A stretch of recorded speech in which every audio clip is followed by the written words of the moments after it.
ভাবি একটু আমার রুমে আসো তো।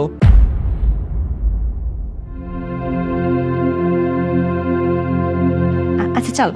এই ওয়েট, এই রাত কয়টা বাজে? হ্যাঁ, এত রাত তোর রুমে যাবে মানে? তোর রুম গিয়ে কি করবে? কি করবো মানে? আমার দেবর আমাকে যা করতে বলবে আমি তাই করবো। দেখো ইসরাত, তুমি একটু বাড়াবাড়ি শুরু করে দিয়েছো। বাড়াবাড়ি কই শুরু করলাম? আমার দেবর আমাকে যেতে বলছে, আমি যাবো, ব্যাস। আরে ভাইয়া তুমি এত প্যারা নিও না তো। ভাবির সাথে আমার একটু পার্সোনাল কথা আছে, তাই ভাবির রুমে ডাকছি। তুমি কি ভাবির কি পর পাবা না নাকি? ভাবি আসো না।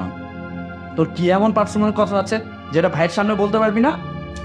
আরে সব জায়গায় সব কথা বলা যায় না, সবার সামনে বলা যায় না। ভাবি তাহলে তুমি একটু তাড়াতাড়ি আসো, আমি গেলাম, কেমন? তাহলে তুমি ঘুমো, আমি যাবো আর আসবো।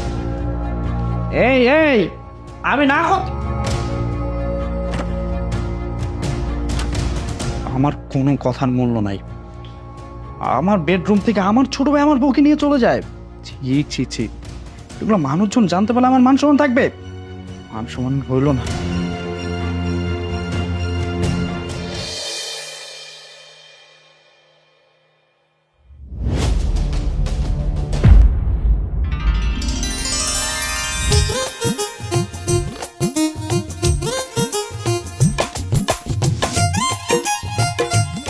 তুই এখানে?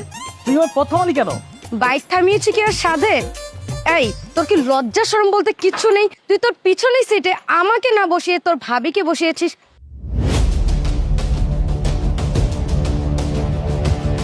তুই কি বুঝোস না যে আমি তোকে ভালোবাসি? না, আমি এত কিছু বুঝি না, বুঝতে চাইও না। তুই সামনে থেকে সরে দাঁড়া। কেন? ভাবিকে নিয়ে হোটেলে যাবি নাকি?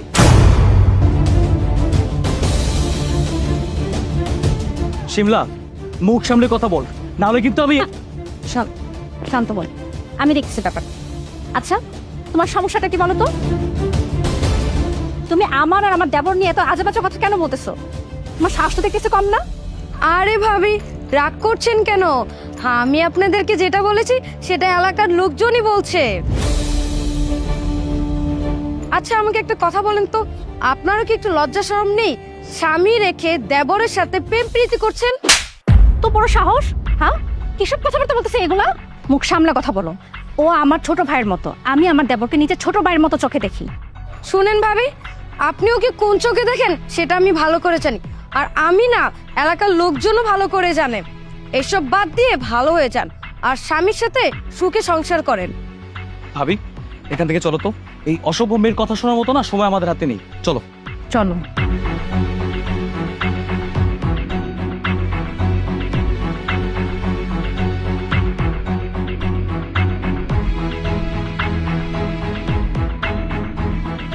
এই থাপ্পড়ের প্রতিশোধ আমি নিয়েই ছাড়বো।